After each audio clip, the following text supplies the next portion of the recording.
Dans l'univers, il y a des choses qu'il vaut mieux laisser cachées et non découvertes. D'une expérience avec des ombres à une boutique transparente, voici 15 choses que les humains n'auraient jamais dû voir. Numéro 15, expérience des ombres. Nous voyons un homme masqué. Spécifiquement Louis Loden, un physicien canadien qui s'est consacré à l'étude du rayonnement thermique pendant de nombreuses années. Louis Loden réalise une expérience pour étudier les effets de la lumière sur les matériaux et leur capacité à générer de la chaleur. Loden est reconnu internationalement pour ses contributions en physique et est considéré comme un expert en rayonnement thermique. Cette expérience avant-gardiste nous apportera de nouvelles connaissances sur le rayonnement thermique et ses applications dans diverses industries. Ce qui s'est passé ici, c'est que le rayonnement thermique puissant et intense a laissé des ombres sur les murs et les trottoirs, là où les objets ou les personnes bloquaient le rayonnement. Ce qui est tragique, c'est que, peu après cette expérience, Louis Loden a péri. Certains croient que l'expérience a été la cause de sa mort. Cependant, Otto croit fermement que la cause de cette tragédie n'était pas directement liée à l'expérience elle-même. Il existe des théories qui suggèrent qu'il y a eu une série de facteurs externes et d'erreurs humaines qui ont contribué aux résultats désastreux. Malgré les différentes opinions, cette expérience est un rappel de la nature dévastatrice des armes nucléaires et de l'importance de prendre des précautions extrêmes. Cet incident doit être pris au sérieux et servir d'avertissement pour la communauté internationale. Avant de continuer avec cette vidéo, appuyez sur le bouton d'abonnement. Et la cloche de notification tout de suite, numéro 14, île aux serpents. À 20 km de la côte du Brésil, il y a une île qui ne devrait être vue par aucun humain. L'île aux serpents. Comme son nom l'indique, l'île aux serpents abrite un nombre impressionnant de l'une des serpents les plus venimeuses du monde. La vipère à fossette à tête de lance dorée. Les estimations varient, mais certains croient qu'il y a entre 1 et 5 serpents par mètre carré. Pour se faire une idée plus claire, cela signifie qu'à chaque pas que vous faites, vous verrez un serpent. Vous vous demandez probablement comment ces serpents sont arrivés sur l'île. En réalité, il n'y a pas de réponse définitive à cette question. Cependant, il existe plusieurs théories qui tentent d'expliquer ce phénomène. La théorie la plus acceptée suggère que les serpents ont été piégés sur l'île en raison d'un événement géologique ou climatique. Une autre théorie propose que les serpents ont été introduits sur l'île par des humains à un moment donné dans le passé. Bien que nous ne puissions pas affirmer avec certitude laquelle de ces théories est la correcte, il est intéressant de considérer les différentes possibilités et de spéculer sur la façon dont ces serpents ont fini sur l'île. Après la dernière glaciation, les serpents de l'île ont évolué différemment de ceux du continent, en raison de l'isolement et du manque de proie terrestre. Ils sont devenus plus venimeux pour survivre et leur venin peut faire fondre la chair humaine. Le gouvernement brésilien interdit de mettre le pied sur l'île, sauf pour les scientifiques et les chercheurs avec des mesures de protection. Ignorer les avertissements est risqué. Numéro 13, l'île des poupées. À Mexico, il y a une île connue pour être l'endroit le plus effrayant. L'île des poupées. L'histoire commence avec un homme nommé Don Julián Fantasmabarra. La légende raconte que Don Julián a découvert le corps d'une jeune fille qui s'était noyée dans l'un des canaux de l'île. Près de là, il a trouvé une poupée flottante qu'il a supposée appartenir à la jeune fille décédée. Dans un acte de respect et pour apaiser son esprit, il a accroché la poupée à un arbre. Don Julián a commencé à entendre des chuchotements, des pas et des lamentations angoissantes dans l'obscurité, bien que son île soit à des kilomètres de la civilisation. Poussé par la peur et le sens du devoir, il a passé les 50 années suivantes à accrocher plus de poupées. Dans une tentative d'apaiser l'esprit inquiet, il fouillait les tas d'ordures pour trouver des poupées et les échangeait contre des produits de son potager, jusqu'à transformer toute l'île en un spectacle macabre. Malheureusement, en 2001, Don Julián a été retrouvé mort. Aujourd'hui, beaucoup continuent de visiter l'île, mais chaque fois qu'ils rentrent chez eux, c'est avec une expérience effrayante. Les visiteurs parlent souvent du fait que les yeux des poupées les suivent, ou même que les poupées chuchotent entre elles. Bien que beaucoup croient que chaque poupée est imprégnée de l'esprit de la fillette morte. Les sceptiques soutiennent que l'isolement de l'île est l'état de décomposition des poupées. sont les seules raisons de la sensation d'inquiétude qui envahit les visiteurs. Quelle que soit la raison, les poupées de lit se dressent comme l'un des endroits les plus terrifiants de la Terre. Numéro 12, l'attaque d'éléphants de Tchernobyl. Au plus profond de ce qui reste de la centrale nucléaire de Tchernobyl se trouve l'un des rappels les plus catastrophiques des pires incidents nucléaires de toute l'histoire de l'humanité. Ce morceau de vestige nucléaire est connu sous le nom de la patte d'éléphant, et c'est tout ce qui a été laissé par la catastrophe de Tchernobyl en 1986. Il s'agit d'une masse de corium, un matériau hautement radioactif formé par les barres de combustible des réacteurs nucléaires, qui fond et réagit avec les matériaux structurels comme le béton et l'acier de la cuve de confinement du réacteur. Lorsqu'elle a été découverte, la patte d'éléphant émettait une radiation si mortelle que s'en approcher pendant quelques minutes causerait la mort. Elle était si radioactive qu'elle produisait de la chaleur, et l'air autour d'elle brillait en bleu. En raison de la radiation de Cherenkov, les travailleurs ne pouvaient pas s'approcher sans courir des risques extrêmes. C'est pourquoi on a utilisé des machines télécommandées pour inspecter la zone. Des photos ont été prises de cette masse à la forme et à la texture rugueuse, semblable à une patte d'éléphant, en utilisant des miroirs pour éviter l'exposition directe des caméras à la radiation mortelle. Ces photos ont révélé une masse solide, dense et pleine de radioactivité. Avec le temps, la radioactivité a diminué, mais elle reste dangereuse. Aujourd'hui, elle reste un sombre rappel d'un incident passé qui n'aurait jamais dû se produire. Numéro 11, Nikola Tesla et le transmetteur. Cette photographie pourrait sembler quelque peu retouchée, mais elle montre en réalité Nikola Tesla, l'une des figures les plus populaires de la science. Sur cette photo, on peut voir Nikola Tesla assis devant son invention, le transmetteur Manifying. Aussi intimidant que cela puisse paraître, Tesla imaginait que son but était grandiose. L'inventeur l'a conçu comme un moyen de transmettre de l'énergie sur de grandes distances sans fil. La photographie montre le transmetteur en action avec des arcs électriques qui ressemblent à des éclairs. Dans le passé, les gens s'inquiétaient de la sécurité de ces transmetteurs. Ainsi, pour démontrer aux gens que son invention était sûre, Tesla lui-même a décidé de s'asseoir devant elle pendant qu'elle transmettait, pour prouver qu'elle était parfaitement sûre et que le public n'avait pas à s'inquiéter. Tesla a travaillé sur le transmetteur Manifying dans son laboratoire de Colorado Springs. C'est là qu'il a mené ses expériences les plus innovantes et énigmatiques. Pendant son séjour dans cet endroit, calme et isolé, Tesla s'est plongé dans de longues heures de travail, explorant de nouvelles idées et théories révolutionnaires. Ces expériences allaient de la transmission sans fil d'énergie à la communication avec des êtres extraterrestres. Bien que Tesla ait gardé des projets secrets, on lui attribue des avancées importantes en électricité et technologie, comme le développement du courant alternatif et d'autres inventions révolutionnaires. Son héritage scientifique et technologique est impressionnant et son influence perdure jusqu'à aujourd'hui. Numéro 10, l'armée fantôme de la guerre mondiale. Dans le contexte tumultueux de la Seconde Guerre mondiale, où les stratégies et les secrets ont joué des rôles cruciaux, c'est l'une des tactiques les moins connues utilisées pendant la guerre. L'armée fantôme. Connue officiellement sous le nom de XI Quartier Général, les troupes spéciales étaient composées d'artistes, d'acteurs, de designers et d'ingénieurs du son.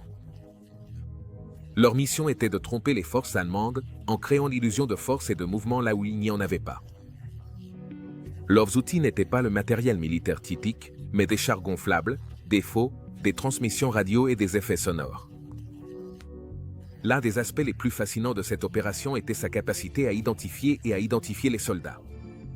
C'était l'utilisation de chars gonflables. Ces répliques gonflables de chars Sherman M4 semblaient réelles de loin, trompant les services de reconnaissance et les espions. L'armée fantôme utilisait également des jeeps et des pièces d'artillerie gonflables. L'objectif était de créer l'illusion d'une force puissante et bien armée, détournant les ressources allemandes des opérations ralliées réelles. De plus, des enregistrements de sons de chars, de troupes et de camps de l'armée ont été reproduits pour renforcer l'illusion. Les opérateurs radio ont transmis de faux messages, embrouillant les intercepteurs allemands. Ces tactiques ont conduit l'ennemi à commettre des erreurs stratégiques. Les exploits de l'armée fantôme sont restés classifiés pendant des décennies après la guerre. Ce n'est que ces dernières années que les incroyables plans mis en œuvre pour gagner la guerre ont été reconnus. Numéro 9. Tennis. Dans l'avion. Dans les années folles, une époque marquée par l'exubérance de l'après-guerre et les avancées technologiques rapides. Disons que les gens de l'époque étaient plus ouverts à réaliser des activités particulièrement singulières et certainement téméraires. En 1925, deux pilotes audacieux, Gladys Roy et Yvan Inger, non seulement ont volé, mais ont aussi joué un match de tennis. Mais ce n'était pas sur un cours ordinaire. C'était sur l'aile d'un biplan, fendant les airs. Au début du XXe siècle, le vol en était encore à ses balbutiements. Le vol historique des frères Wright avait eu lieu 2 décennies auparavant. Et l'aviation était un domaine pour les chercheurs de sensations fortes. Pionniers et aventuriers. Les avions étaient plus simples, légers, et il manquait de la technologie avancée et des mesures de sécurité des aéronefs actuels. Penser à faire des acrobaties sur une telle machine était audacieux et montrait une confiance inégalée dans l'appareil et le pilote. Gladys Roy et Yvan Inger, tous deux wingwalkers expérimentés, ont relevé le défi. Le wingwalking, faire des acrobaties sur les ailes d'un avion en vol, était un spectacle populaire et risqué dans les années 20. Bien que cela puisse sembler insensé, jouer au tennis sur l'aile d'un biplan était une idée audacieuse. Ils avaient tous deux un cours de tennis improvisé et quelque chose pour se tenir. Cet exploit incroyable n'aurait pas dû être réalisé par des personnes, mais ils l'ont fait. Je suppose que tout s'est bien terminé. Numéro 8. Équipe d'orques chassant les phoques. Maintenant, jetez un coup d'œil aux meilleurs chasseurs de la nature. En action, nous oublions souvent à quel point les orques sont puissants et habiles. Cependant, rappelons-nous tous qu'il y a une raison pour laquelle les orques sont connus sous le nom d'orques. Ces créatures ne sont pas seulement les plus grands prédateurs de l'océan, mais aussi certains des chasseurs les plus intelligents et coordonnés du règne animal. Ces créatures chassent souvent en meute ou en groupe. Ces groupes peuvent être familiaux ou se former dans le but spécifique de chasser. Au sein de ces groupes, chaque membre a un rôle et ils travaillent ensemble à la perfection. Comme une équipe bien coordonnée. L'une des techniques de chasse les mieux documentées qu'emploient les orques est le lavage de vagues. Dans les régions les plus froides, les phoques ont tendance à se reposer sur des plaques de glace. En prenant conscience de cela, les orques travaillent ensemble pour créer des vagues qui se propagent sur la glace. Ces vagues peuvent projeter le phoque dans l'eau ou déstabiliser la plaque de glace, rendant difficile pour le phoque de garder l'équilibre. Une fois dans l'eau, le phoque devient une cible plus facile pour les orques. Aussi déchirant que cela puisse être, c'est simplement le cercle de la vie dans la nature. Numéro 7. Voiture blindée, déguisée en éléphant. Voici une autre tactique de guerre moins connue. Ici, vous pouvez voir des voitures blindées déguisées en éléphants. Voyez-vous, cette tactique a été utilisée pendant la domination britannique en Inde. Le Raj britannique de 1858 à 1947 fut une période de domination britannique directe sur le sous-continent indien. À cette époque, les Britanniques tentaient de contrôler une terre vaste et diversifiée. Ils ont établi un système de gouvernement et d'administration en Inde, ce qui leur a permis d'exercer un contrôle effectif sur la population locale. Cependant, ces politiques et lois favorisaient principalement les intérêts britanniques, ce qui a généré des tensions et une résistance de la part des Indiens.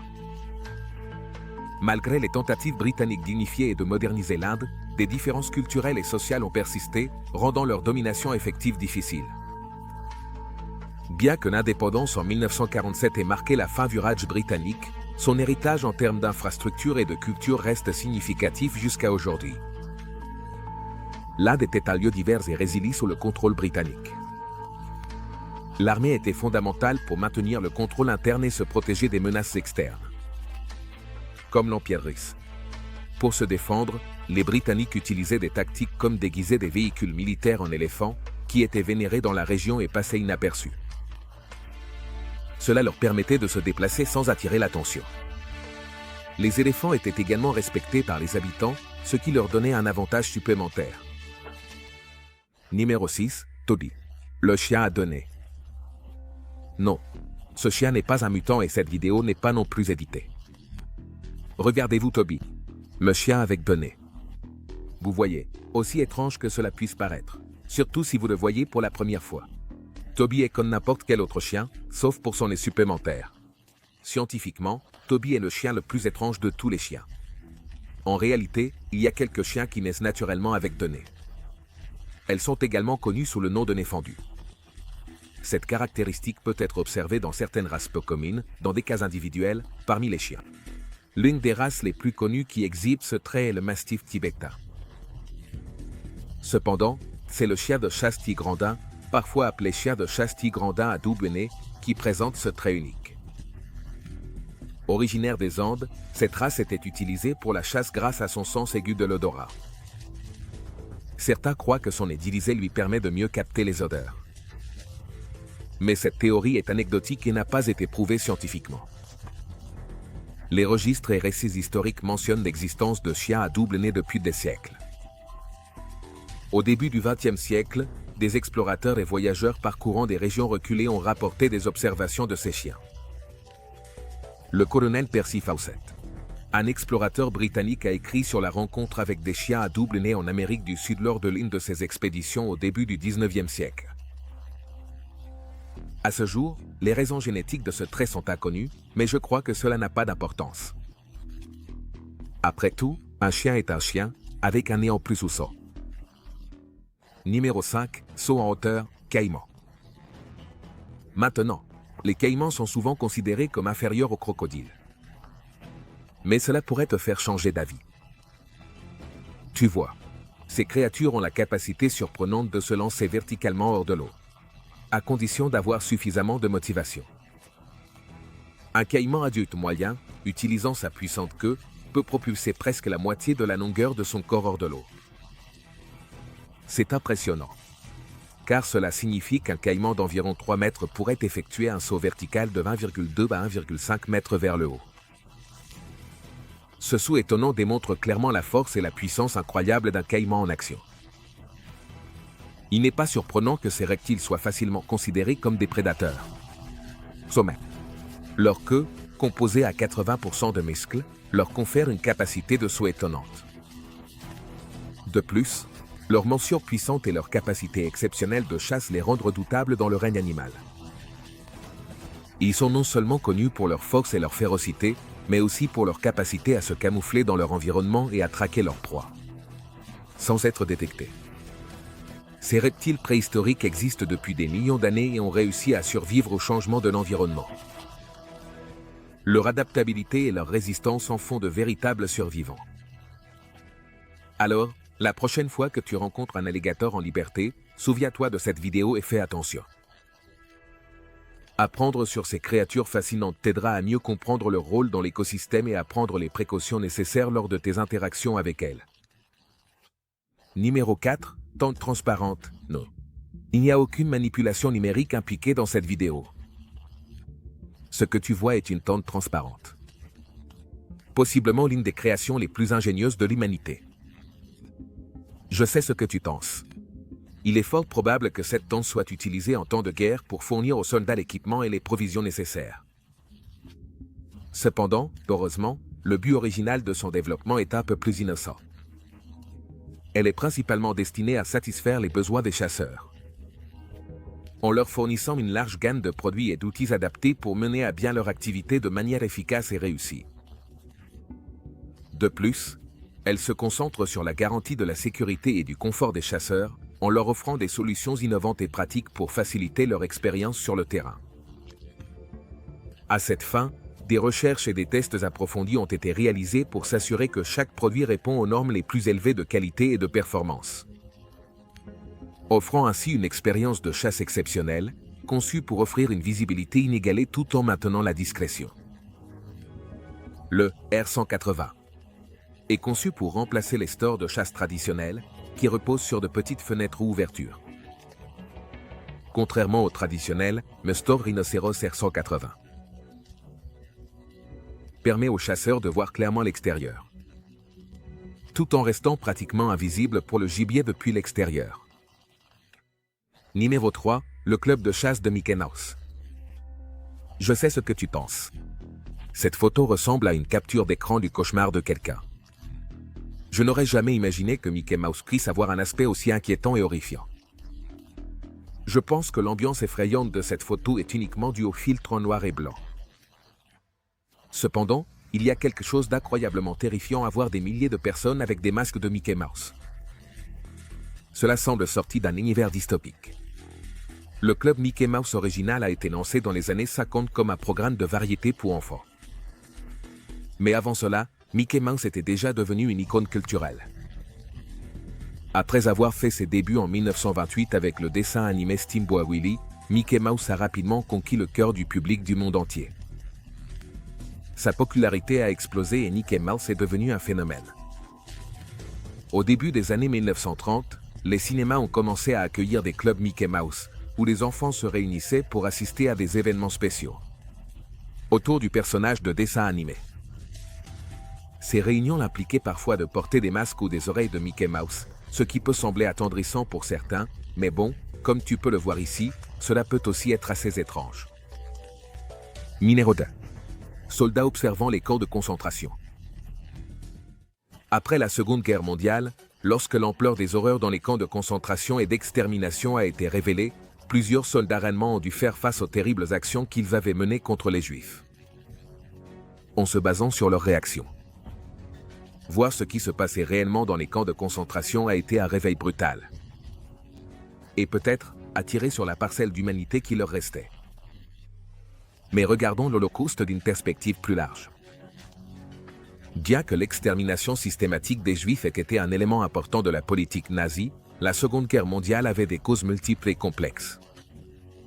Et ne s'est pas limitée uniquement à l'éradication du peuple juif. Le nationalisme, les disputes territoriales, les dépressions économiques et d'autres facteurs ont contribué à la guerre. Cependant, on ne peut pas justifier la souffrance des Juifs. Passons maintenant au sujet d'aujourd'hui. Cette photo aurait été trouvée dans une archive historique et on pense qu'il s'agit d'une photographie maudite de la Seconde Guerre mondiale. On dit que l'endroit où la photo a été prise était maudit et rempli d'esprits de personnes mortes dans un accident récent. On ne peut pas vérifier cette affirmation, mais beaucoup croient en l'authenticité de la photo. En fait, certains utilisateurs de forums sur Internet se sont sentis très mal à l'aise en la voyant. Numéro 1. Retour au grenier. Cette photographie peut sembler insignifiante, mais laisse-moi te dire que ce n'est pas le cas. Il s'agit d'une photo de Monsieur Otto Frank debout, seul, dans le grenier de la maison arrière d'Amsterdam. Peut-être que le nom d'Anne Frank vous dit quelque chose, la jeune fille dans le journal a été publiée. Elle l'a écrit pendant que sa famille se cachait dans le grenier pour se dissimuler des Allemands. Malheureusement, Otto Frank a été le seul à survivre à l'Holocauste. Après avoir été trahis et arrêtés en août 1944, ils ont été déportés dans des camps de concentration et d'extermination. Anne et sa sœur Margot ont péri à Bergen-Belsen quelques semaines avant la libération du camp. Sa mère, Edith Frank, est morte à Auschwitz. À son retour à Amsterdam après la guerre, Otto a dû faire face à la réalité déchirante du sort de sa famille. C'est alors qu'on lui a remis le journal d'Anne. Trouvé dans le grenier par Niapji, une des courageuses personnes qui ont aidé la famille dans leur cachette. Et aujourd'hui, nous ne pouvons qu'honorer la vie courte et tragique d'Anne Frank en lisant le journal qu'elle a écrit. Si tu ne l'as pas encore lu, nous te recommandons de le faire. Si tu crains que cela n'envahisse l'intimité de la jeune fille, eh bien, laisse-moi te dire qu'Anne voulait que son journal soit lu par le monde entier. Bien que je doive vous conseiller de vous munir de mouchoirs en papier pour le voyage angoissant et révélateur qui vous attend. Merci de nous avoir regardés. À la prochaine.